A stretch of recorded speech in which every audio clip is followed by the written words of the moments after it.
Hello everyone. This is Amit Bawa, a teacher of केंद्रीय विद्यालय। आशा करता हूं कि आप सभी स्वस्थ होंगे और अपनी प्रिपरेशन बहुत ही अच्छे तरीके से कर रहे होंगे। काफ़ी टाइम से मैं वीडियो जो है वो डिलीवर नहीं कर पाया था बिकॉज़ लास्ट वीक थोड़े हेल्थ इश्यूज़ थे और कुछ बिज़ी भी हो गया था कुछ स्कूल के काम में। तो अभी मैं जो है लास्ट वीडियो के कंटिन्यूएशन में ये वीडियो लेकर आया हूँ और कोशिश करूँगा कि आप अभी से आपको रेगुलर जो है एक वीडियो ज़रूर मिल जाए ताकि आप अपनी प्रिपरेशन जो है वो कंटिन्यूअसली जो है उसको प्रोसीड कर सकें। वीडियो स्टार्ट करने से पहले सभी को मेरी तरफ से लोहड़ी की बहुत ढेर सारी शुभकामनाएं और इन्हीं शुभकामनाओं के साथ मैं आज की वीडियो स्टार्ट करता हूं। नेक्स्ट स्लाइड पर हमने लास्ट वीडियो के अंदर सेंस ऑफ नंबरनेस के अंदर हमने कुछ कॉन्सेप्ट्स डिस्कस किए थे। उन कॉन्सेप्ट्स के अंदर मैंने आपको टाइप्स ऑफ नंबर्स के बारे में बताया था, face value and place value के बारे में बताया था, फॉर्मेशन ऑफ नंबर्स के बारे में भी हमने थोड़ा डिस्कस किया था। उसके बाद फैक्टर्स एंड मल्टीपल्स के बारे में एंड एलसीएफ एंड एचसीएफ के कॉन्सेप्ट्स के डिस्कस किए थे। आज के इस वीडियो के अंदर मैं आपके साथ डिविजिबिलिटी रूल के ऊपर कुछ कॉन्सेप्ट्स डिस्कस करने वाला हूं और उसके साथ कुछ क्वेश्चंस भी लूंगा और लॉज ऑफ एक्सपोनेंट्स भी मैं आपको थोड़े से साथ में बताऊंगा। तो स्टार्ट करते हैं बिना देरी के। Just 1 minute. Let me check whether the audio is clear. Okay. So start करते हैं।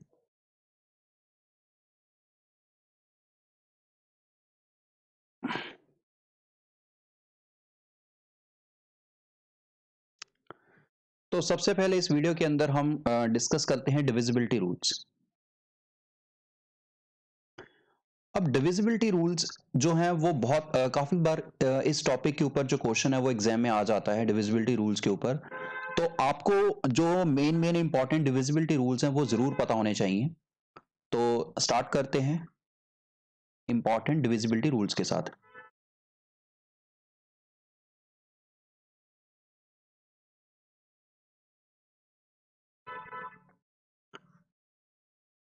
डिविजिबिलिटी रूल्स के अंदर सबसे पहले जो बहुत ही बेसिक है, रूल ऑफ टू का डिविजिबिलिटी रूल।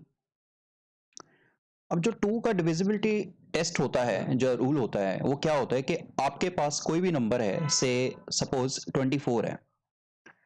अगर यूनिट प्लेस पर आपके पास जीरो या फिर कोई इवन नंबर है, जीरो है या फिर कोई इवन नंबर है। इवन नंबर में भी क्या हो सकता है, 2 हो सकता है, 4 हो सकता है, 6 हो सकता है, 8 हो सकता है। तो इनमें से कोई ना कोई डिजिट जो है वो हो सकता है या फिर जीरो हो सकता है।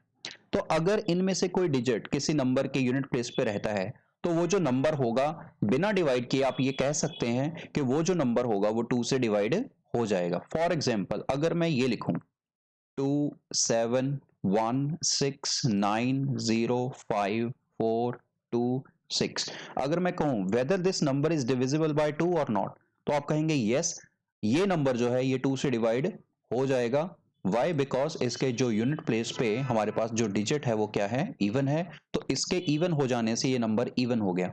और every even number, her even number जो होता है वो 2 से भाग हो जाता है, वो 2 से डिवाइड हो जाता है, मतलब रिमाइंडर आपका 0 मिलेगा। उसके बाद जो नेक्स्ट डिविजिबिलिटी रूल है वो है 3 का।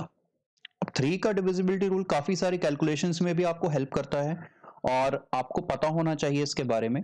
अब 3 का डिविजिबिलिटी रूल क्या है? 3 का डिविजिबिलिटी रूल है कि अगर आपके पास कोई नंबर है, से 1 8 5 एंड 3 1, चलो ये नंबर है।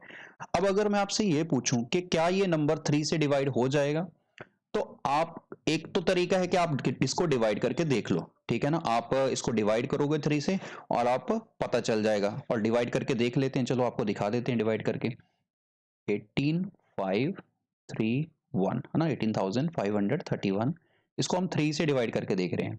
तो अगर मैं 3 से डिवाइड करता हूं तो 3 6 18, 5 3 1 3 2, और उसके बाद हमारे पास क्या बचा, 23, 3 7 21, 2 1 एंड 3 7 21। तो आप देख पा रहे हैं कि ये पूरा नंबर डिवाइड हो गया, 3 से डिवाइड हो गया। अब ये तो हमने कि डायरेक्टली हमने डिवाइड करके देख लिया, but without dividing this number, बिना डिवाइड किए, बिना इसको भाग किए, अगर हमें ये पता करना है कि क्या ये 3 से डिवाइड हो जाएगा, तो बहुत ही आसान तरीका है। डिविजिबिलिटी टेस्ट 3 का क्या कहता है कि आप इसके सभी डिजिट्स को, सभी डिजिट्स को जोड़ दो, प्लस कर दो। तो 1 + 8 + 5 + 3 + 1, आप इसके सारे डिजिट्स को जोड़ दो। जब आप इन सबको जोड़ोगे, अगर आपके पास कोई ऐसा डिजिट आता है जो कि 3 के टेबल में आ जाता है, जैसे कि 8 और 1 9, 9 और 5 14, 14 और 3 17, 17 और 1 18, 18, ठीक है। तो इसका मतलब जो 18 है वो 3 के टेबल में आता है। अगर 18 3 के टेबल में आता है या 3 से डिविजिबल है, तभी ये नंबर जो है ये 3 से भाग हो सकता है। मतलब अगर 18 3 से भाग हो सकता है, तो ये नंबर भी 3 से भाग हो सकता है। डेफिनेटली ये उससे डिवाइड होगा ही होगा, अगर 18 जो है वो डिविजिबल है 3 से। तो सिंपल सा फंडा है कि आपने सारे डिजिट्स को प्लस कर लेना है, जोड़ लेना है और देख लेना है कि क्या वो 3 से भाग हो सकता है। तो इस तरह से आप ये पता कर पाएंगे कि वो नंबर 3 से डिविजिबल है या नहीं। चलते हैं नेक्स्ट स्लाइड पे, जस्ट 1 मिनट।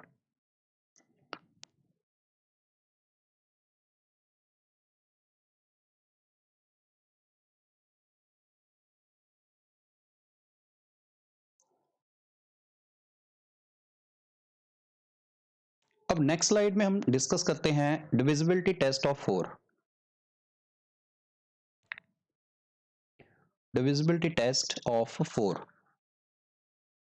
मैंने आपको 2 का डिविजिबिलिटी टेस्ट बता दिया, 3 का बता दिया, अब ये 4 का डिविजिबिलिटी टेस्ट। अब 4 का डिविजिबिलिटी टेस्ट क्या कहता है कि अगर आपके पास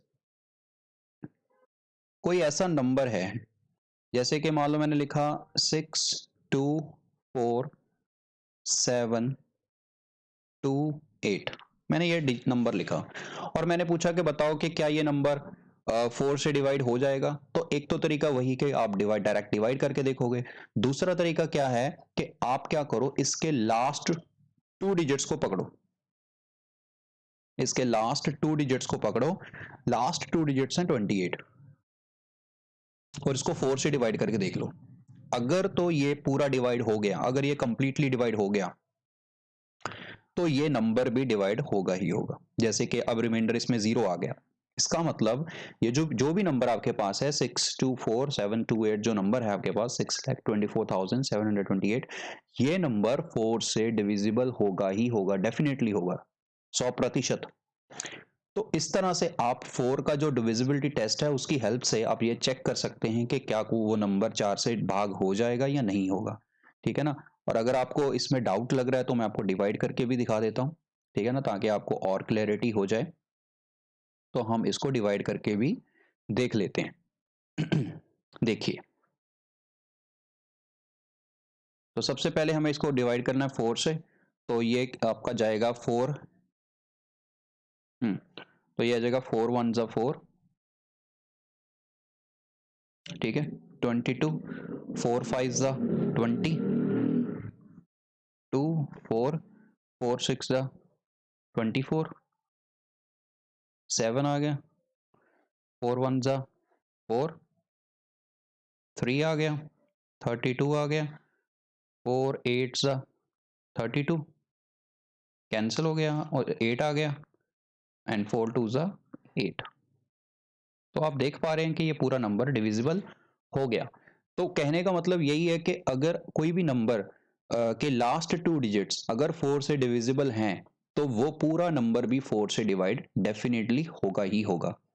उसके बाद नेक्स्ट चलते हैं, test of 5, divisibility test of 5।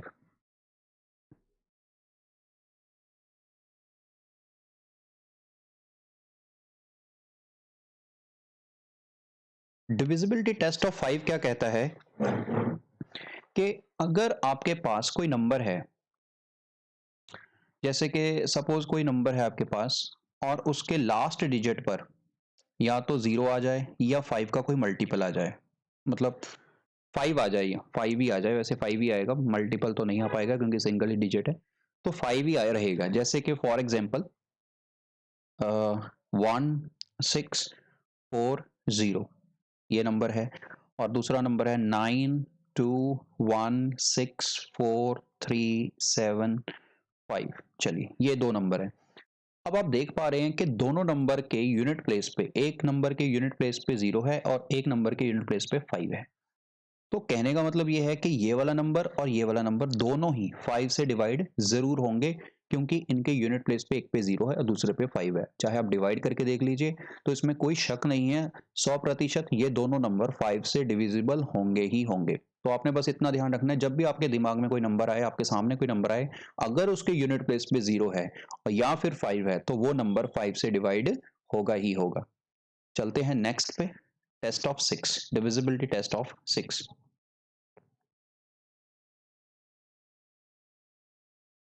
Divisibility test of 6 जो है वो इंपॉर्टेंट है। अब देखो जरा, आपने क्या करना है, ये जो 6 है आपने इसको ब्रेक करना है, आपने इसको तोड़ना है दो नंबर में, ठीक है ना। और वो दो नंबर कौन से हैं, एक है 2, एक है 3।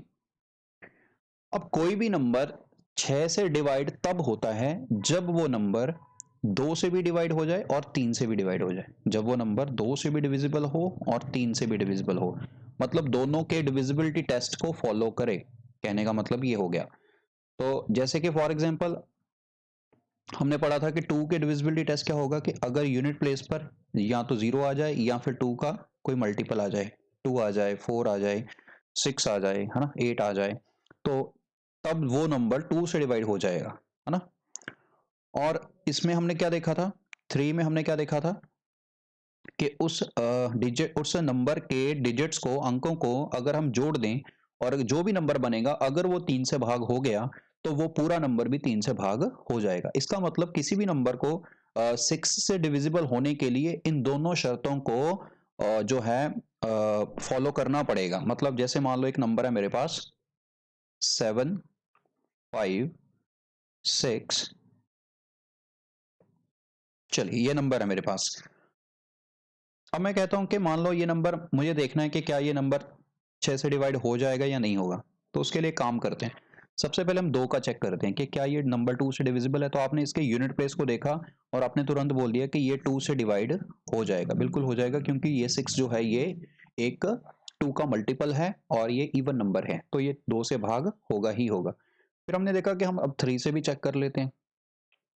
अच्छा, 3 से चेक करने के लिए मैंने बोला कि ऐड कर लो, जोड़ लो इनको। 6 और 5 11, 11 और 7 18, इनका सम कितना बन गया, 18 बन गया। इसका मतलब 18 जो है वो 3 के टेबल में 3 का मल्टीपल है, 3 के टेबल में आता है, 3 से डिविजिबल है। तो इसका मतलब ये नंबर 3 से भी भाग हो जाएगा। तो हमें ये चीज पता चल गई कि ये नंबर 2 से भी भाग हो रहा है और ये नंबर 3 से भी भाग हो रहा है। अब आप ये कह सकते हैं कि ये जो नंबर है ये 6 से भी भाग हो जाएगा। ये डेफिनेट है, ये 100% है कि अगर कोई नंबर 2 से और 3 से दोनों से अगर भाग हो जाता है, तो वो नंबर 6 से भी भाग हो जाएगा, डिवाइड हो जाएगा, 100% डिवाइड हो जाएगा। मतलब आपको डिवाइड करने देख करके देखने की जरूरत नहीं पड़ेगी उस केस में। So this is divisibility test of 6। इसके बाद नेक्स्ट चलते हैं, डिविजिबिलिटी टेस्ट ऑफ 8। 7 का बहुत कम रेयर यूज होता है, तो 7 भी मैं बाद में आपको बता दूंगा, बट उसका यूज इतना होता नहीं है खास, तो उसका भी डिविजिबिलिटी टेस्ट हम डिस्कस कर लेंगे। फिलहाल हम जो इंपॉर्टेंट है पहले उनकी बात कर लेते हैं, बाद में 7 का भी डिस्कस कर लेंगे।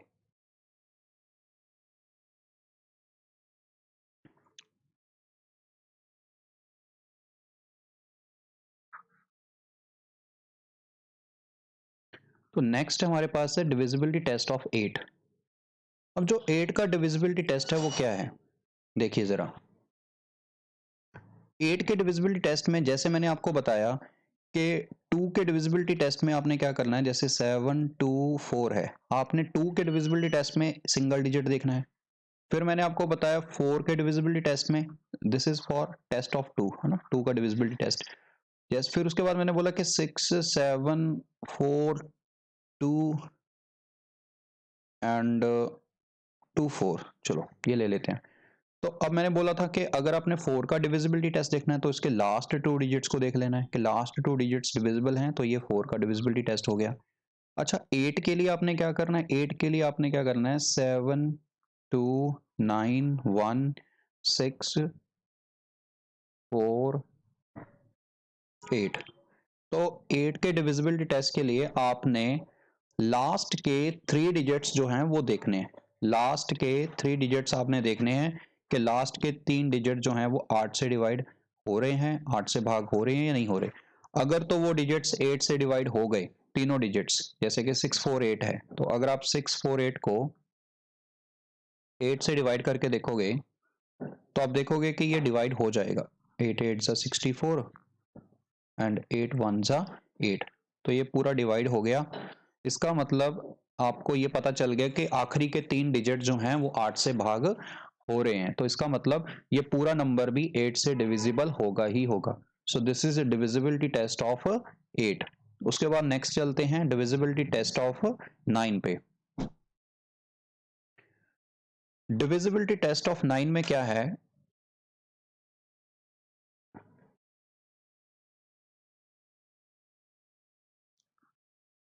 Test of 9।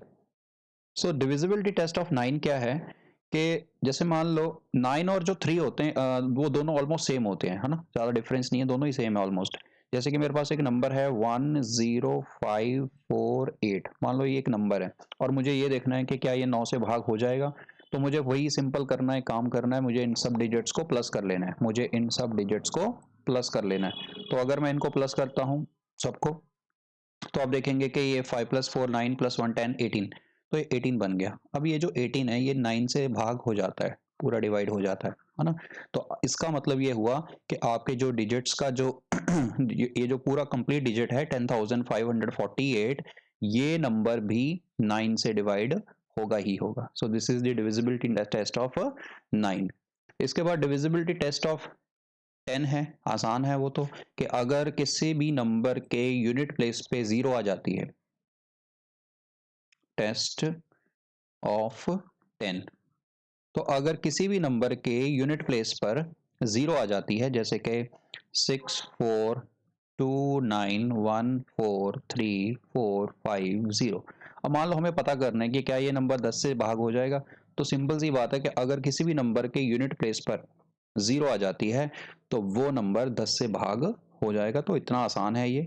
उसके बाद लास्ट जो है डिविजिबिलिटी टेस्ट है हमारा, that is 11, divisibility test of 11, और ये इंपॉर्टेंट भी है, इसके ऊपर क्वेश्चंस काफी सारे बन जाते हैं। Test of 11, divisibility test of 11। अब ये जो डिविजिबिलिटी टेस्ट ऑफ 11 है ये क्या है, जैसे मान लो मेरे पास एक नंबर है 3 5 6 4 1 0, ठीक है।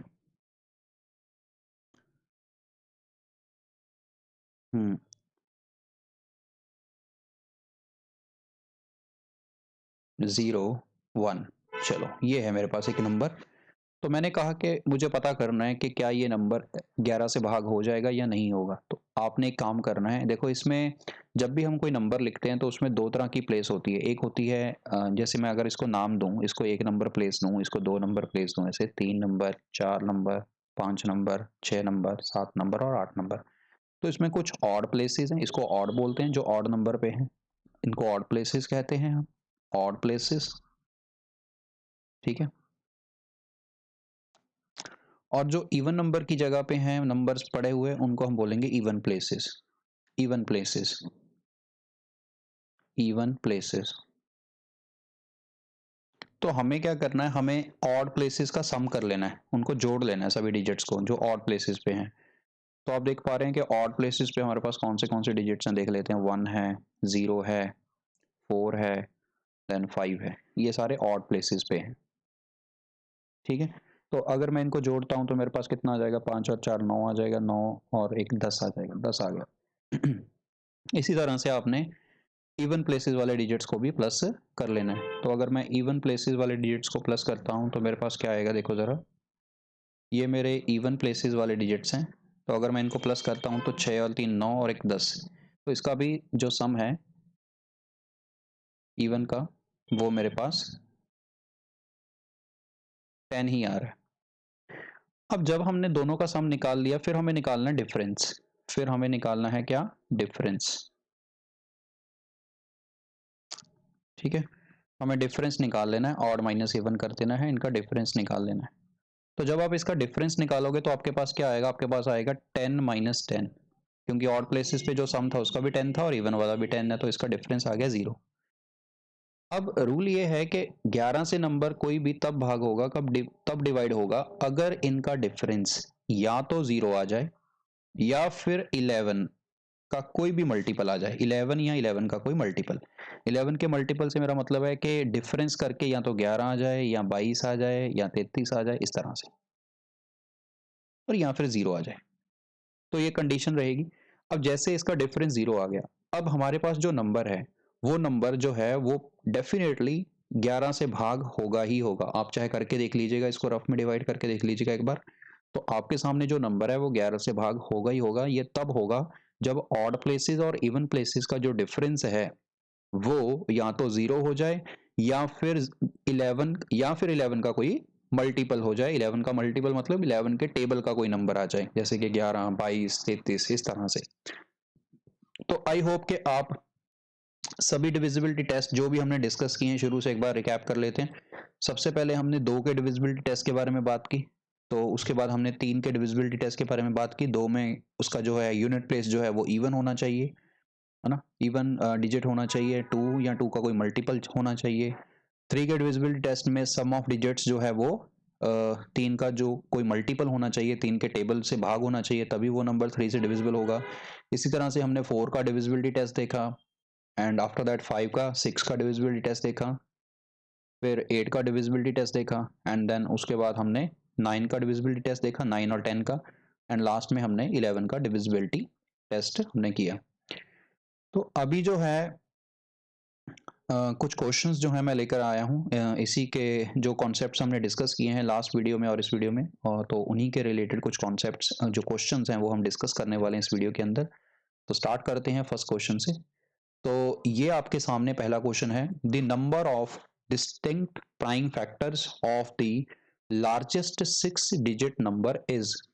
तो यहां पर उसने क्या पूछा है कि अच्छा 6 अंकों की बड़ी से बड़ी संख्या के विभिन्न अभाज्य गुणनखंडों की संख्या है।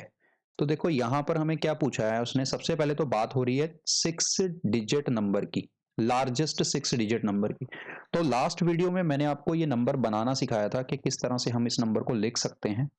तो मैंने आपको कहा था कि आप इस तरह से देखोगे कि मान लो सिंगल डिजिट जो नंबर है, सबसे बड़ा सिंगल डिजिट नंबर क्या है, 9, और अगर आप 9 में एक जोड़ देते हैं तो वो बन जाता है 2 डिजिट का स्मॉलर नंबर।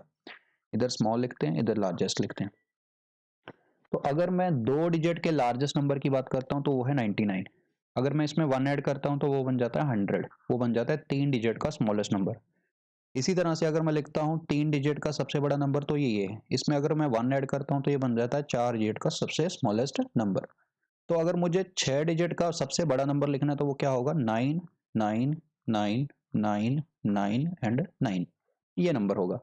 अब हमें ये पूछा जा रहा है कि इस नंबर के जो अलग अलग डिफरेंट, डिस्टिंक्ट का मतलब होता है विभिन्न, अलग अलग अलग जो आपके प्राइम फैक्टर्स हैं वो हमें निकालने हैं। तो बहुत ही सिंपल सी बात है, प्राइम फैक्टर्स हम कैसे निकालते हैं, देखो जैसे मान लो मेरे पास एक नंबर है, मैं सिंपल सी एग्जांपल देता हूँ। मेरे पास नंबर है 21, अब मुझे 21 के प्राइम फैक्टर्स चाहिए। तो एक प्रोसेस होता है जिसको हम प्राइम फैक्टराइजेशन बोलते हैं, है ना। तो अगर हम इसको 3 से भाग करें तो 7 आ जाएगा, फिर 7 से भाग करेंगे तो 1 आ जाएगा। तो ये जो 3 और 7 आए हैं मेरे पास, ये क्या हैं, ये प्राइम फैक्टर्स ही तो हैं 21 के, 21 के प्राइम फैक्टर्स हैं ये।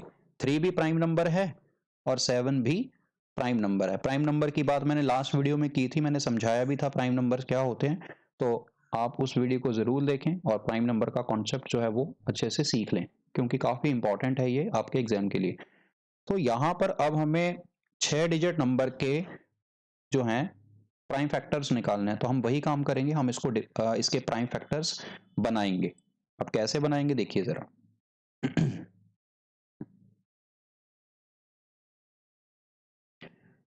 तो इसके लिए हम वही काम करेंगे, प्राइम फैक्टराइजेशन करेंगे इसकी। तो इस तरह से, जस्ट 1 मिनट,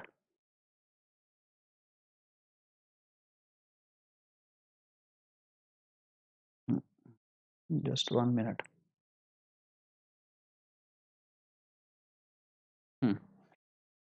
तो देखिए ज़रा, सबसे पहले हम वो नंबर लिख लेते हैं 999999। तो ये हमारे पास नंबर है और इसके हमें प्राइम फैक्टर्स बनाने हैं। तो सबसे पहले तो हम डिवाइड करेंगे इसको। अब देखो डायरेक्टली पता चल रहा है कि ये 3 से भाग हो जाएगा, क्योंकि सारे ही नंबर 9 हैं तो 3 से ज़रूर भाग होगा। तो यहाँ भी 3 आ जाएगा, 3 3 3 3 3। फिर ये 3 से ज़रूर भाग होगा, तो ये 1 1 1 1 1 ये आ गया।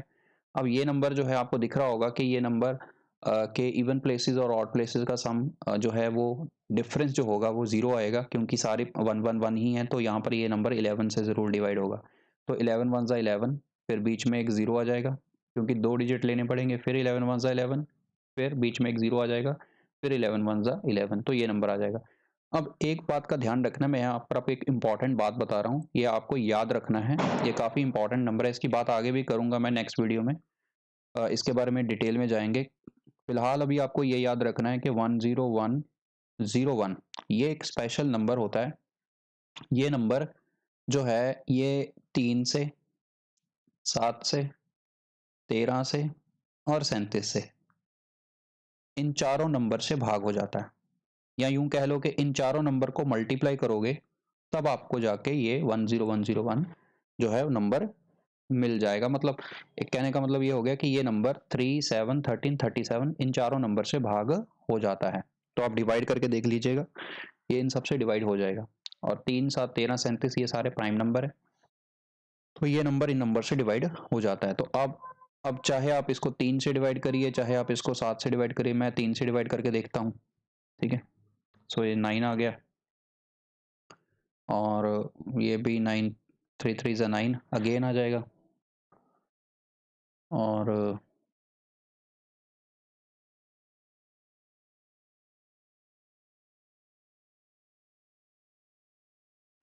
चलिए ये नंबर आ गया मेरे पास। तो अब मैं इसको, ये 3 3 ज़ा 9 आ गया, फिर 11 बन गया, फिर 3 3 ज़ा 9 आ गया, फिर 2 रिमाइंडर आ गया 20, 3 6 ज़ा 18 आ गया, फिर 2 आ गया, 3 7 ज़ा 21। तो मैं इसको यहाँ से रब कर लेता हूँ।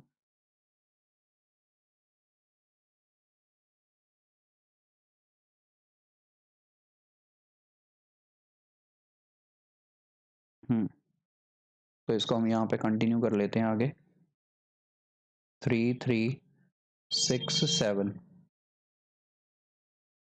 तो 3 3 6 7 जो है, फिर से अब देखेंगे इसको, क्या ये 3 से डिवाइड हो सकता है? तो ऐड करके देख लो डिजिट्स, 3 और 3 6, 6 और 6 12, 12 और 7 19। तो 3 से तो डिवाइड नहीं होने वाला ये नंबर, ठीक है ना। तो 7 से डिवाइड करके देखेंगे, फिर क्या 7 से डिवाइड हो सकता है? तो 7 से देख लेते हैं। 7 5 ज़ा 35, 7 4 ज़ा 28, 4 पे चला गया, कितने बच गए? 5 बच गए। तो 7 8 ज़ा 56, 7 1 ज़ा 7, 7 से डिवाइड हो गया। उसके बाद ये नंबर आपका 13 से डिवाइड करके देख लेते हैं हम। तो 13 से अगर डिवाइड करते हैं तो आप देखिए ज़रा नंबर में, 13 13 पे जाएगा, ये 13 3 39, 39 और 9 13 7 91, ठीक।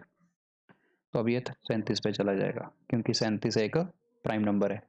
तो अब आप देखो इसमें जो डिफरेंट डिजिट्स हैं, जो प्राइम फैक्टर्स हैं, वो कौन से आपके पास आए हैं। आपके पास एक तो 3 आया है ना, एक आपके पास 7 आया है, एक आपके पास 13 आया है, 11 भी आया है, और एक 37 आया है। तो आप देख पा रहे हैं कि आपके पास डिफरेंट फैक्टर्स कितने आए हैं। तो आप अगर इनको काउंट करेंगे तो आपके पास जो डिफरेंट फैक्टर्स हैं वो 5 है। तो 5 फैक्टर्स जो हैं वो इस नंबर के डिफरेंट प्राइम फैक्टर्स आपको मिल सकते हैं। तो हमने देखा इसको, पहले हमने इसको 3 से भाग किया, फिर इसको 3 से भाग किया, फिर ये नंबर आ गया, फिर 11 से भाग किया तो ये आ गया।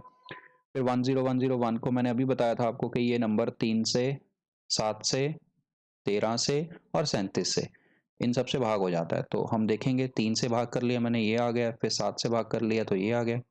अच्छा, आपने एक बात देखी यहाँ पर, नोटिस की कि 3 7 13 37 से भाग होने के बाद वो 1 बना है। इसका मतलब 3 7 13 37 को अगर आप गुणा करोगे तो आपके पास 10101 ही आएगा, ठीक है।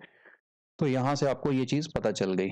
आई होप अगर आपको ये चीज़ की थोड़ी सी नॉलेज है तो आप जल्दी फाइंड कर लेंगे। अदरवाइज प्राइम नंबर का डिविजिबिलिटी, क्योंकि कई बार पता नहीं चलता, हमें काफ़ी टाइम लग जाता है। जैसे अब 7 के बाद नंबर 13 से डिवाइड हो रहा है ना, या 7 से डिवाइड हो रहा है, तो कई बार पता नहीं चलता। तो अगर आपको थोड़ी सी नॉलेज है 101 नंबर की, तो आप उसको अच्छी तरह से जल्दी से सॉल्व कर पाएंगे। चलते हैं नेक्स्ट क्वेश्चन की तरफ। अब ये नेक्स्ट क्वेश्चन जो है ये आपका डिविजिबिलिटी टेस्ट के ऊपर बेस्ड है। तो इस क्वेश्चन को किस तरह से सॉल्व करेंगे देखते हैं। क्वेश्चन है कि अगर 8 इफ 8 डिजिट नंबर लिखा हुआ है आपके सामने is divisible by 88, then what is the value of x minus y. तो x माइनस वाई की वैल्यू क्या होगी, ये हमें पूछा है। तो ये हमारा क्वेश्चन है। तो देखिए जरा इसको कैसे सॉल्व करेंगे। सबसे पहले तो हमें पता है कि वो जो नंबर है वो 88 से डिविजिबल है। अगर कोई भी नंबर 88 से डिविजिबल है तो वो नंबर 8 गुणा 11, तो वो नंबर 8 से डिविजिबल है और 11 से भी डिविजिबल है, ये हमें पता चल गया। अब मैंने आपको 8 का डिविजिबिलिटी टेस्ट बताया कि 8 का डिविजिबिलिटी टेस्ट हमें ये कहता है कि अगर कोई भी आपके पास नंबर है 179x091y, तो अगर ये नंबर का यूनिट प्लेस, अगर ये नंबर के लास्ट 3 डिजिट्स अगर 8 से भाग हो जाते हैं तो वो नंबर भी 8 से भाग हो जाएगा। अब इसी कॉन्सेप्ट को यूज करते हुए मुझे क्या पता चला, ध्यान दीजिए। जैसे मुझे पता चला कि 9 1 तो चलो ठीक है। अब इस प्लेस पे y की जगह क्या क्या हो सकता है, मैंने ये सोचा। मैंने सोचा कि अगर मैं 91 को 8 से भाग करता हूं, अगर मैं 91 को 8 से भाग करता हूं जस्ट 1 मिनट। तो अगर मैंने 91 को 8 से डिवाइड किया तो मैंने देखा कि ये जाएगा 8 1 ज़ा 8, 8 1 ज़ा 8। तो मैंने देखा रिमाइंडर 3 बच रहा है। रिमाइंडर क्या बच रहा है, 3 बच रहा है। इसका मतलब अगर 3 के साथ यहाँ कौन सा डिजिट y की जगह लिखा जाए ताकि वो नंबर 8 से भाग हो जाए, तो आप कहोगे कि यहाँ पर 8 से डिवाइड होने वाला नंबर या तो 32 बन सकता है, या 32 के बाद तो और कोई नहीं बन सकता, क्योंकि 3 तो यहाँ फिक्स है, 3 तो नहीं बदलेगा। इसका मतलब हमें ये पता चला कि ये नंबर तभी 8 से डिवाइड होगा, 91 जो भी प्लेस है यहाँ पे, ये नंबर 2 होना चाहिए, ये नंबर 2 होना चाहिए। इसका मतलब हमें ये पता चल गया कि y की वैल्यू क्या होनी चाहिए। तो y की वैल्यू हमें यहाँ से पता चल गई, तो y की जो वैल्यू है वो 2 होनी चाहिए। तो इतना हमें यहाँ से पता चल गया। अब y की वैल्यू तो 2 पता चल गई। अब अगर x की वैल्यू भी पता चल जाए तो आंसर आ जाए। अब x की वैल्यू निकालने के लिए आपको क्या करना है, ध्यान दीजिए।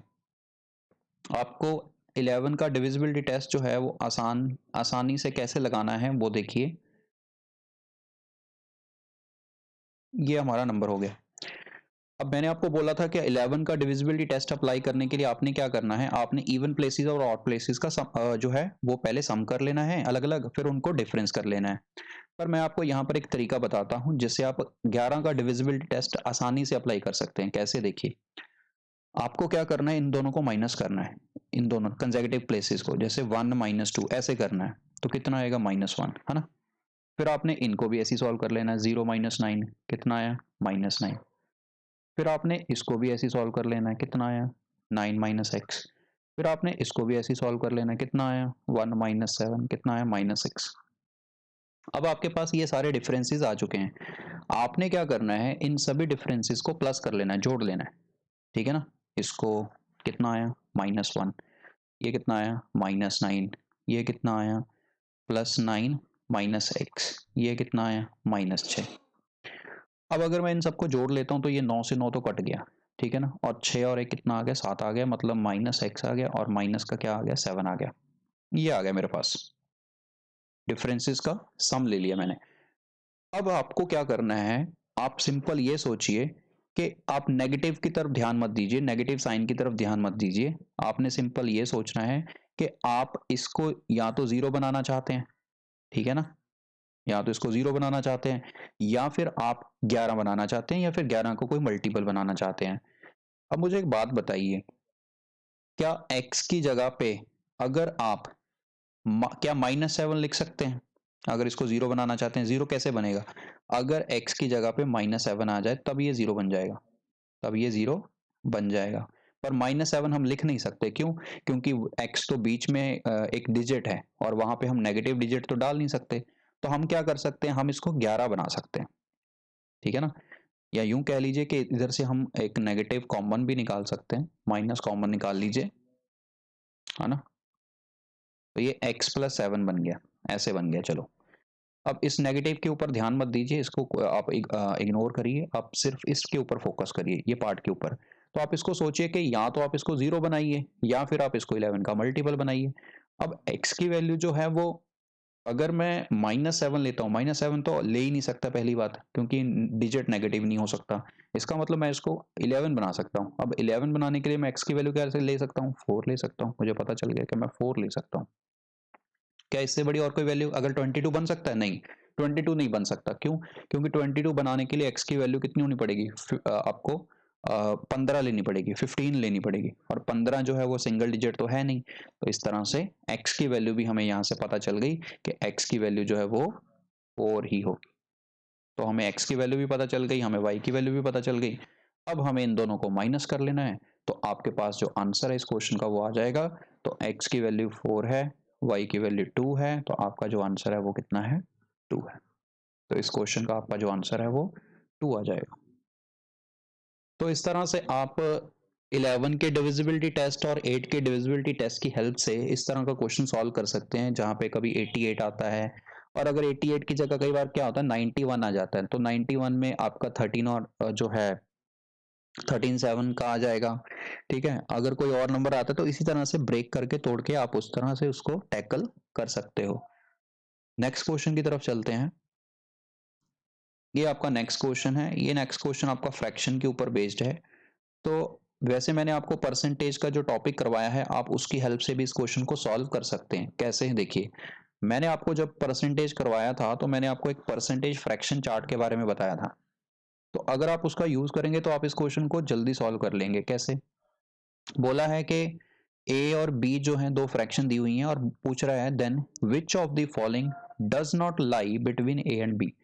तो वो ये पूछ रहा है कि एक तो ये वैल्यू है 3/4 और एक ये वैल्यू है 5/6, और ये चार नंबर हमें दिए हुए हैं, और पूछ रहा है कि बताओ इनमें से कौन सा नंबर है जो इनके बीच में लाई नहीं करता। ये ध्यान से पढ़ना है इसको, does not lie between A and B, इनके बीच में लाई नहीं करता। तो हमें देखना है कि कौन सा नंबर इनके बीच में लाई नहीं कर रहा है। तो उसके लिए एक काम करते हैं, हम परसेंटेज फ्रैक्शन चार्ट का यूज करते हैं और देखते हैं कि 3/4 जो था वो हमारा परसेंटेज फ्रैक्शन चार्ट में क्या था। तो परसेंटेज फ्रैक्शन चार्ट के अकॉर्डिंग ये हमारा नंबर 75% था, 3/4। और 5/6 था, अगर मैं इसकी बात करूं तो 1/6 जो था मेरा वो 16 एंड जो था 2/3 था। 1/6 जो था वो 16 एंड 2/3 था। तो अगर मैं इसको देखता हूं तो ये मेरा बन जाएगा 83 पॉइंट समथिंग बन जाएगा, 83 पॉइंट 16 एंड 2/3 को अगर आप 5 से मल्टीप्लाई करते हैं तो ये 80 बन गया, ये 10 बन गया, और 10 का जो है ये 33 बन जाएगा, 83.33। चलिए, ये हमें दो चीजें पता चल गई कि ये फ्रैक्शन तो पता चल गई। अब हम आते हैं ऑप्शन के ऊपर। अब अगर ऑप्शन को ध्यान से देखोगे, अच्छा ये पॉजिटिव, ये नेगेटिव नंबर है, ये पॉजिटिव नंबर है, तो इनके बीच में कहीं ना कहीं यहाँ जीरो है, यहाँ जीरो है, इधर ये पॉजिटिव आ गया, ठीक है ना, और इधर ये नेगेटिव नंबर है। तो ये पहला नंबर हमें दिया हुआ है, ये नंबर दिया हुआ है 2/5। अच्छा, 1/5 का मतलब क्या होता है? 20%। 20% को अगर 2 से मल्टीप्लाई कर दोगे तो कितना हो गया? 40%। ये पता चल गया। 7/9, 7/9 को पता लगाना है। 1/9 का मतलब मैंने आपको बताया था कितना होता है? 11.11। 1/9 का मतलब क्या होता है? 11.11। 11.11 होता है परसेंटेज चार्ट के अकॉर्डिंग, परसेंटेज फ्रैक्शन चार्ट के अकॉर्डिंग। तो अगर इसको 7 से गुना कर दिया जाए तो ये कितना बन जाएगा? ये बन जाएगा 77.77%, ये बन जाएगा। अच्छा, जीरो तो जीरो ही रहेगा, और 1/2 हमें पता ही है 50% है। तो अब आप देखिए जरा, कौन सा नंबर है जो इन दोनों के बीच में लाई नहीं करता? तो क्या -40 बीच में आएगा? बिल्कुल आएगा। क्या -77 बीच में आएगा? नहीं, -77 बीच में नहीं आएगा। क्यों नहीं आएगा? क्योंकि ये नंबर तो इस तरफ है, नंबर लाइन पे इस तरफ है, क्योंकि यहाँ पे -75 है। तो अगर इस तरफ जाओगे तो कितना आएगा? -76 आ जाएगा कहीं ना कहीं जाके। इस तरफ जाओगे कितना आएगा? -77 आ जाएगा कहीं ना कहीं जाके, है ना, समथिंग। तो आप देख रहे हैं कि वो नंबर जो है वो इन दोनों के बाहर है, इस रेंज के बाहर है, इंटरवल के बाहर है। तो इसका मतलब यही आंसर है हमारा 7/9 जो है, -7/9 जो है, ये नंबर इन दोनों के बीच में नहीं आता। तो आपका आंसर हो जाएगा सेकंड ऑप्शन। उसके बाद चलते हैं नेक्स्ट क्वेश्चन पे। नेक्स्ट क्वेश्चन जो है, ये क्वेश्चन आपका थोड़ा सा अलजेब्रा के रिलेटेड है, तो इस तरह के क्वेश्चंस की भी प्रैक्टिस आपको करनी पड़ेगी। इस तरह के क्वेश्चंस भी एग्जाम में आ जाते हैं, आसान है। मैं आपको एक तरीका बता देता हूँ। जैसे आपको पता है कि x4 प्लस 1/x4 की वैल्यू दी हुई है 322, है ना। Then one of the values of x minus 1/x is, तो हमें x माइनस 1/x की वैल्यू पूछी है क्या होगी। तो देखिए, इसका तरीका होता है कि अगर आपके पास x4 है और x बाय 1/x4 है, तो आप अगर मान लो यहाँ से x की पावर 2 और 1/x की पावर 2 फाइंड करना चाहते हैं, तो आप क्या करें।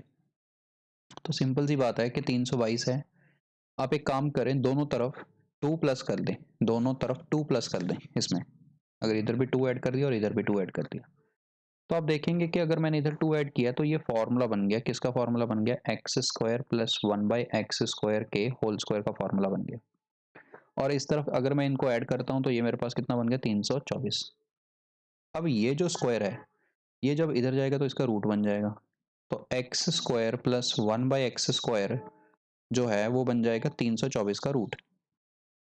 अब 324 का रूट कितना होता है, 18 होता है। तो हमारे पास जो इक्वेशन है वो बन गई x² प्लस 1/x² बराबर है 18 के। अब फिर से वही काम, हमें फिर पावर को डिक्रीज करना है, एक और डिक्रीज करना है, एक बार और डिक्रीज करना है, ठीक है ना। तो हम एक काम करते हैं, इसको x प्लस 1/x लिखना चाहते हैं अब। तो फिर से वही काम, दोनों तरफ क्या कर दो। अच्छा, एक बात और, अब यहाँ पर वो कह रहा है कि हमें x प्लस 1/x नहीं चाहिए, हमें x माइनस 1/x चाहिए, ठीक है ना। तो इस बात का ध्यान रखना, अगर आप बीच में नेगेटिव साइन लाना चाहते हैं, मान लो आप पावर को डिक्रीज करना चाहते हैं बट आप नेगेटिव साइन बीच में लाना चाहते हैं, जैसे कि x माइनस 1/x चाहते हैं, तो आप प्लस मत करिए, आप उल्टा काम करेंगे। अगर आपको साइन बदलना है तो आप प्लस की जगह क्या करेंगे, माइनस करेंगे। क्योंकि मुझे पता है कि मुझे नेगेटिव चाहिए बीच में, तो मैं यहाँ पे -2 कर देता हूँ दोनों तरफ। अगर मैं -2 करूँगा तो अब ये फॉर्मूला किसका बन गया, अब ये फॉर्मूला बन गया x माइनस 1/x के होल स्क्वायर का, और ये किसके बराबर आ गया, 16 के। तो अब अगर आप स्क्वायर को फिर उधर लेके जाते हैं तो वो 16 का रूट बन जाएगा, और 16 का रूट जो है वो कितना आ जाएगा, 4 आ जाएगा। प्लस माइनस 4 आएगा, वैसे तो दो वैल्यू आएंगी बट हमें उसने पूछा है, वन ऑफ द वैल्यूज पूछा है, उसने पॉजिटिव वैल्यू पूछा है, तो इसलिए हमारे पास आंसर जो है इस क्वेश्चन का वो 4 आ जाएगा। अब इसी क्वेश्चन को आप जल्दी में कैसे करेंगे, आपने सिंपल सोचना है कि इसमें 2 ऐड किया 324 बन गया। 324 का रूट 18 होता है। स्क्वायर रूट्स याद होने चाहिए आप लोगों को, एटलीस्ट 1 से 40 तक जो स्क्वायर रूट्स हैं वो याद कर लीजिए, और 1 से जो 10 15 तक, 1 से 15 तक क्यूब्स जो हैं वो नंबर्स के आपको याद होने चाहिए। अगर आप अपनी कैलकुलेशन को इम्प्रूव करना चाहते हैं, एनहेंस करना चाहते हैं, तो आपको ये चीज़ें जो हैं बेसिक कैलकुलेशंस के जो पार्ट्स हैं वो आपको ज़रूर आने चाहिए। नेक्स्ट क्वेश्चन है, next question, a number that is divisible bye all the numbers from 1 to 10। देखो क्वेश्चन ये पूछा गया कि इनमें से ऐसा कौन सा नंबर है जो 1 से लेके 10 तक सारे नंबर से डिवाइड हो जाता है। तो अगर आप इस क्वेश्चन को बाय ऑप्शन करेंगे तो ज़्यादा बेटर है, अदरवाइज इसमें काफ़ी लेंदी पड़ेगा। वैसे मैं एक चीज़ बता देता हूँ, जैसे मान लो मैंने कहा कि वो नंबर बताओ जो 1 से लेके 5 तक सभी नंबर से भाग हो जाता है। तो इसका सिंपल सा फंडा ये है कि आपको इन सब का एलसीएम चाहिए। इन सब का क्या चाहिए, एलसीएम। एलसीएम ही वो नंबर होता है, पहला नंबर होता है जो इन सभी नंबर से भाग हो जाता है, डिवाइड हो जाता है। अब उसने अगर 1 से 10 तक पूछा है तो हम क्या करेंगे, 1 से 10 तक नंबर का एलसीएम ले लेंगे, ठीक है ना। अब एलसीएम लेने के लिए भी तरीका होता है, जैसे मैं 1 से 5 तक की एग्जांपल देता हूँ आपको, बाकी आप उसके बाद करके देख लेना खुद। अब ये तो है नहीं कि सारे नंबर को लिखेंगे और एलसीएम लेने बैठेंगे, तो हम क्या करेंगे, हम कॉमन फैक्टर देखेंगे। कॉमन फैक्टर कैसे, अब 1 तो सब में आता ही है तो 1 को तो लेने की जरूरत नहीं है। अब देखो 2 जो है वो देखो, क्या 2 किसी का फैक्टर है, बिल्कुल है। 4 में आता है ना 2, तो आप 2 को हटा दो क्योंकि 2 तो 4 में काउंट हो ही जाएगा। 3 आगे किसी नंबर में आ रहा है, नहीं आ रहा, 4 आगे किसी नंबर में आ रहा है, नहीं आ रहा, तो अब आपको इन 3 नंबर का एलसीएम लेना पड़ेगा। तो अगर आप इन 3 नंबर का एलसीएम लेते हैं तो आपके पास आ जाएगा 60। ठीक है ना? तो 60 ही पहला नंबर है जो 1 से लेके 5 तक किसी भी नंबर से भाग हो जाएगा, 1 से, 2 से, 3 से, 4 से और 5 से। तो इस तरह से हमें पता चला। तो ऐसे ही अगर आप 1 से लेके 10 तक जो है नंबर, उनका अगर आप एलसीएम लेंगे, एलसीएम लेना कैसे है, फाइंड कैसे करना है, वो मैंने लास्ट वीडियो में बता दिया है आपको। सेंस ऑफ नंबरनेस के अंडर जो मैंने पहली वीडियो आपको दी है, उसके अंदर मैंने एलसीएम का कॉन्सेप्ट डिस्कस किया है। तो आप उस वीडियो को देखें और फिर इस क्वेश्चन को सॉल्व करने की कोशिश करें। अब इस क्वेश्चन की अगर बात करें तो आप एक काम कर सकते हैं। आप इसमें अगर उसने 9 का डिविजिबल, देखो उसने बोला है कि 1 से लेके 9 10 तक, है ना? तो जैसे मैंने अभी डिविजिबिलिटी टेस्ट बताया, अब आप डिविजिबिलिटी टेस्ट का भी यूज कर सकते हैं इस क्वेश्चन के अंदर। कैसे? देखो, आप कहेंगे कि इसके अंदर डिविजिबिलिटी टेस्ट कैसे यूज हो जाएगा सर? तो देखो मैं आपको बताता हूँ कि डिविजिबिलिटी टेस्ट कैसे यूज होगा। देखो आपके पास चारों ऑप्शन है ना? 1 2 3 4। आपको बोला गया है कि 1 से लेके 10 तक वो नंबर जो 1 से 10 तक डिवाइड हो जाए, है ना? 10 तक नंबर से डिवाइड हो जाए, तो उसके बीच में 9 भी आता है, 9 भी आता है। तो हम क्या करेंगे, वो नंबर इसका मतलब 9 से भी डिवाइड होता ही होगा। तो हम क्या करेंगे, 9 का डिविजिबिलिटी टेस्ट यूज कर लेंगे। 9 का डिविजिबिलिटी टेस्ट यूज करेंगे। अब 9 का डिविजिबिलिटी टेस्ट जिनको नहीं आता है, जो डायरेक्ट क्वेश्चन देख रहे हैं, तो वो 9 का डिविजिबिलिटी टेस्ट जरूर समझ लें पहले क्वेश्चन वीडियो से, उसके बाद अप्लाई करें यहाँ पे। तो इसको ऐड करिए, डिजिट्स को ऐड करिए, 1 आ रहा है, डिजिट्स को ऐड करिए, 1 आ रहा है, डिजिट्स को ऐड करिए, 10 आ रहा है, डिजिट्स को ऐड करिए, 9 आ रहा है। देखो, अब आपको डायरेक्ट पता चल गया कि कौन सा नंबर 9 से भाग हो सकता है। तो आपका जो आंसर है वो हो जाएगा 4th ऑप्शन। तो इस तरह से इस क्वेश्चन को ऑप्शन से जो है वो जल्दी सॉल्व किया जा सकता था। डिविजिबिलिटी टेस्ट का यूज करके ही इस क्वेश्चन को सॉल्व किया जा सकता था। आपको एलसीएम फाइंड करने की जरूरत भी नहीं पड़ेगी। तो नेक्स्ट क्वेश्चन की तरफ चलते हैं। ये आपका नेक्स्ट क्वेश्चन है। ये क्वेश्चन भी नंबर्स की नॉलेज के ऊपर बेस्ड है। जो नंबर्स मैंने आपको लास्ट वीडियो के अंदर समझाए थे, जो मैंने क्लासिफिकेशन बताई थी नंबर्स की, उन्हीं के ऊपर बेस्ड है। तो एक बार आप स्टेटमेंट को पढ़ लीजिए तो आपको क्लियर हो जाएगा कि इसमें क्या बात हो रही है। तो आप देख पा रहे हैं कि जैसे आपको पूछा गया है, विच of the following statements is not correct. कौन सी स्टेटमेंट करेक्ट नहीं है? तो पहला देख लेते हैं, all prime numbers are odd numbers. अब देखिए, वो कह रहा है कि सारे प्राइम नंबर ऑड ही होते हैं। तो मैं आपको एक एग्जांपल देता हूं, जैसे कि एक 2 है। 2 जो है वो प्राइम नंबर है, स्मॉलेस्ट प्राइम नंबर है। 2 जो है वो स्मॉलेस्ट प्राइम नंबर है, और 2 जो है वो अकेला इवन प्राइम नंबर है, इवन प्राइम।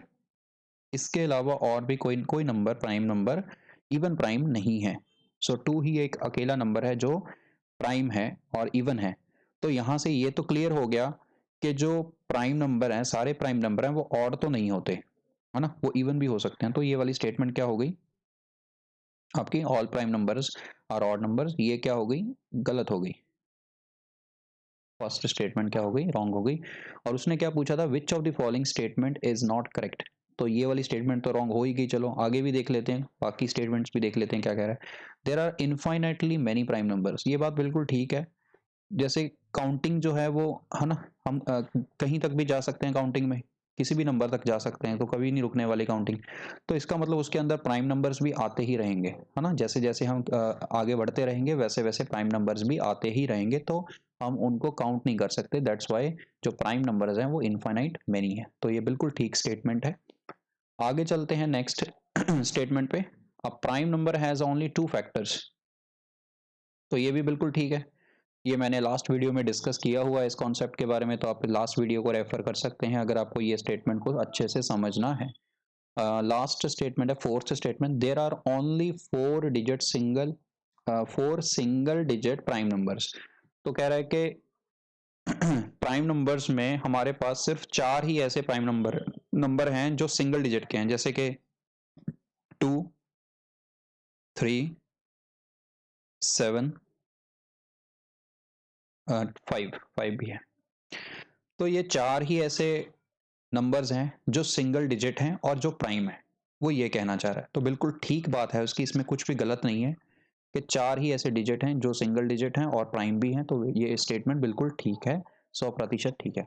तो इसका मतलब हमें ये पता चल गया कि जो पहली स्टेटमेंट है वही गलत थी कि सारे प्राइम नंबर ऑड नंबर होते हैं। सारे प्राइम नंबर ऑड नंबर नहीं होते। जो 2 है वो एक अकेला इवन प्राइम नंबर होता है। नेक्स्ट क्वेश्चन की तरफ चलते हैं। नेक्स्ट क्वेश्चन जो है ये लॉज ऑफ एक्सपोनेंट्स के ऊपर बेस्ड है। अब वीडियो जो है वो काफ़ी लॉन्ग हो जाएगी, तो लॉज ऑफ एक्सपोनेंट्स की बात मैं नेक्स्ट वीडियो के अंदर करूंगा और इस क्वेश्चन को भी मैं नेक्स्ट वीडियो के अंदर ही डिस्कस करूंगा। आप इसका स्क्रीनशॉट ले सकते हैं और क्वेश्चन को खुद से ट्राई करके देख सकते हैं अगर आप इसको सॉल्व कर पाते हैं, अदरवाइज नेक्स्ट वीडियो के अंदर कवर हो जाएगा। इस क्वेश्चन में देखिए, Q is the square of a natural number P. ये कह रहा है कि जो क्यू है ना वो स्क्वायर है किसका, किसका स्क्वायर करने पे आता है, नेचुरल नंबर पी का। मतलब पी एक नंबर है, उसका आप स्क्वायर करते हो तो आपके पास क्यू आता है, ये कहना चाहता है ये।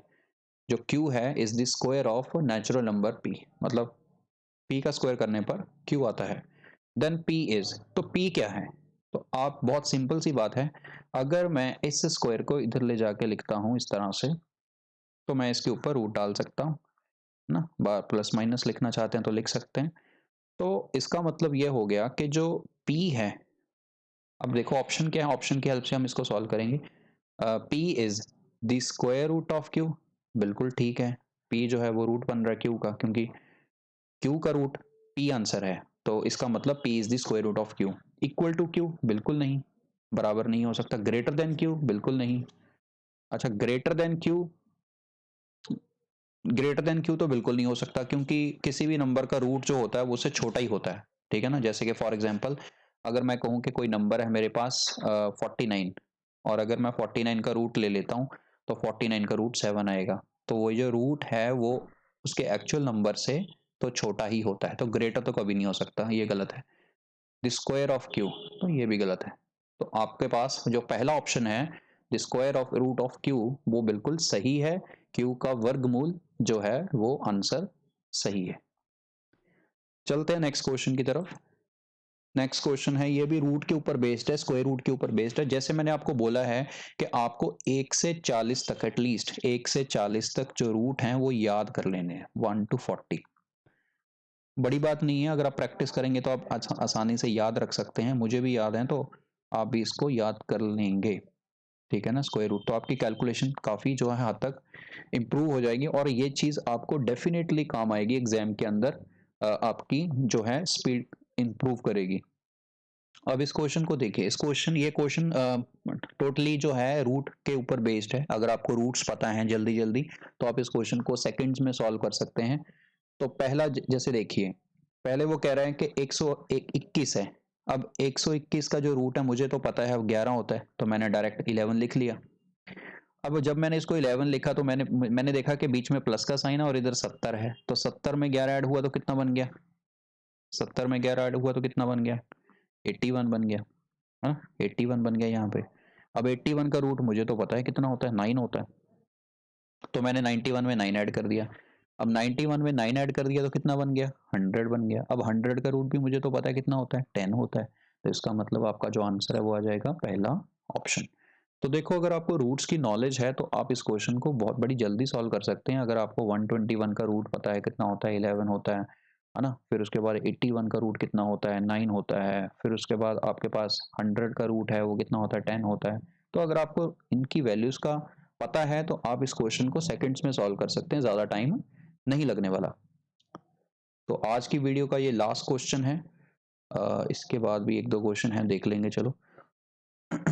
तो ये क्वेश्चन है कि आपके पास ए दिया हुआ है, बी दिया हुआ है, ए बी सी और डी, और पूछा है कि एच सी एफ बताओ क्या होगा, इन चारों नंबर्स का एच सी एफ बताओ। देखो, इस कॉन्सेप्ट की बात मैंने लास्ट वीडियो में की है, इस कॉन्सेप्ट की बात मैंने लास्ट वीडियो में की है अच्छे से। एच सी एफ को कैसे फाइंड करते हैं तो मैं आपको यहाँ पर एक बार फिर से बता देता हूँ। जिन्होंने लास्ट वीडियो नहीं देखी वो एक वीडियो को एक बार ज़रूर देखें। जो लास्ट वीडियो मेरी सेंस ऑफ नंबरनेस 1 जो वीडियो है उसमें सारे कॉन्सेप्ट्स की बात की गई है डिटेल में। और अब देखो, एच सी एफ लिखना है तो मैंने बोला था कि जितने भी कॉमन कॉमन डिजिट्स हैं वो सारे लिख लेने हैं। अब जैसे आप देख पा रहे हो कि जो 3 है वो सभी में आ रहा है, तो 3 लिख लो। फिर आप देख पा रहे हैं 5 भी सभी में आ रहा है, तो आप 5 भी लिख लो। फिर आप देख पा रहे हैं कि 7 भी आ रहा है, तो आप 7 भी लिख लो। अब जब आपने ये सारे डिजिट्स लिख लिए, अब HCF के लिए आपने क्या करना है, आपने जो सबसे जो कॉमन है और लोएस्ट पावर उठानी है, लोएस्ट पावर्स उठानी है, छोटी पावर्स उठानी है, क्योंकि लोएस्ट पावर्स ही कॉमन हो सकती हैं। ठीक है ना, लोएस्ट पावर ही क्या हो सकती है, कॉमन। तो अब आप पहले 3 को देखो, 3 जो है सारे नंबर्स में 3 की लोएस्ट पावर क्या है, एक 127 है, एक 128 है, एक 129 है। तो 127, 128 और 129 में लोएस्ट पावर कौन सी है, 127, तो यहाँ आ जाएगा 127, इस तरह से। फिर आप इसी तरह से 5 की पावर देखेंगे, 5 की पावर कौन सी, तो आप देखेंगे 128 आ रही है, 129 आ रही है, दो ही पावर आ रही है बस, 128, 129। तो लोएस्ट कौन सी है, 128, तो यहाँ 128 डाल दो। ठीक है। फिर आप 7 देखेंगे, 7 की पावर्स क्या क्या आ रही हैं, तो 7 की पावर्स तो काफ़ी डिफरेंट आ रही हैं, 21 आ रही है, 22 आ रही है, 23 भी आ रही है और 24 भी आ रही है। तो आप इनमें सबसे छोटी पावर देखें कौन सी है, तो सबसे छोटी पावर क्या है, 21, तो यहाँ पे डालेंगे 21। तो सबसे छोटी पावर्स उठानी है, तो यहां से आपके पास ये जो भी नंबर बना है, ये नंबर HCF है इन नंबर्स का। तो आप देखिए ऑप्शन कौन सा है आपका, जो है ऑप्शन फोर्थ ऑप्शन। देखो 3 की पावर भी मैच कर रही है, 5 की पावर भी मैच कर रही है और 7 की पावर भी मैच कर रही है। तो इस तरह से आप इस क्वेश्चन के अंदर इसका HCF फाइंड कर सकते हैं। कॉन्सेप्ट के बारे में मैंने लास्ट वीडियो में भी डिस्कस किया है, उस वीडियो को एक बार जरूर देखें। ठीक है, चलिए चलते हैं नेक्स्ट क्वेश्चन की तरफ। ये क्वेश्चन काफ़ी आसान है, तो आप इस क्वेश्चन को खुद से ट्राई कर लें। ठीक है, और ये क्वेश्चन जो है आप कर पाएंगे, डेसिमल के ऊपर बेस्ड है बेसिकली। आप ऑप्शन से भी कर पाएंगे वैसे तो, अगर आप ऑप्शन से करना चाहते हैं तो ऑप्शन से भी कर लेंगे इस क्वेश्चन को। ठीक है, तो नेक्स्ट क्वेश्चन की तरफ चलते हैं, लास्ट क्वेश्चन है। हाँ, तो ये क्वेश्चन है एलसीएम के ऊपर बेस्ड। तो एलसीएम का भी कॉन्सेप्ट मैंने लास्ट जो है वीडियो के अंदर डिस्कस किया है डिटेल में, आप उस वीडियो को एक बार ज़रूर रेफर करें। इस क्वेश्चन को हम देख लेते हैं कि किस तरह से इसको हमें सॉल्व करना है। तो सबसे पहले एलसीएम पूछा है नंबर्स का, तो मैं एक काम करता हूँ, मैं 22 का जो है फैक्टर बना लेता हूँ। क्या क्या बन सकते हैं, 2 और 11 बन सकते हैं, तो मैंने इसका 2 × 11 लिख लिया। 54 के भी मैं फैक्टर्स बना लेता हूँ, तो ये पहले 2 पे जाएगा, 27 आ जाएगा, 27 जो है वो 3 पे जाएगा फिर। तो मैं इसको 27 जो होता है 3 का क्यूब होता है, तो मैंने इसलिए 3 × 3 × 3 लिख लिया। 135 जो है वो ना तो 2 से भाग होगा क्योंकि ऑड नंबर है, ना आप 3 से चेक कर लो, 3 से भाग होगा, 5 3 8 और 1 9, देखो 9 आ गया। अभी मैंने डिविजिबिलिटी टेस्ट समझाया है ना, तो आपने अप्लाई करके देखने हैं वो, उसको ऐसे मतलब लिख के छोड़ नहीं देना। तो 5 3 8 और 1 9, 9 आ गया। 9 जो है वो 3 के टेबल में आता है, बिल्कुल आता है, इसका मतलब ये नंबर 3 से भाग होगा। तो 3 से अगर भाग होगा तो यहाँ 3 लिख दो पहले। अब जब 3 से भाग कर दोगे तो क्या आएगा, 3 से भाग करने पर आपके पास आएगा ये 45 आएगा। अब 45 भी 3 से भाग होता है, एक बार फिर 3 लिख दिया, फिर एक बार फिर 3 लिख दिया, फिर एक बार 5 लिख दिया। ठीक है, तो ये आपके हो गए 135 के फैक्टर्स। इसी तरह से 198 के फैक्टर आपने लिख देने हैं। तो 198 भी आपका जो है 11 से भाग हो जाएगा। देखो डिविजिबिलिटी टेस्ट ऑफ 11 देखो कितना काम आ रहा है। डिविजिबिलिटी टेस्ट ऑफ 11 मैंने देखा, यहाँ 0 लिख लो। ठीक है ना, इसका कितना आ गया, 1 आ गया, इसका कितना आ गया, -1 आ गया, ये देखो 0 हो गया। तो इसका मतलब ये 11 से भाग होगा, देखो।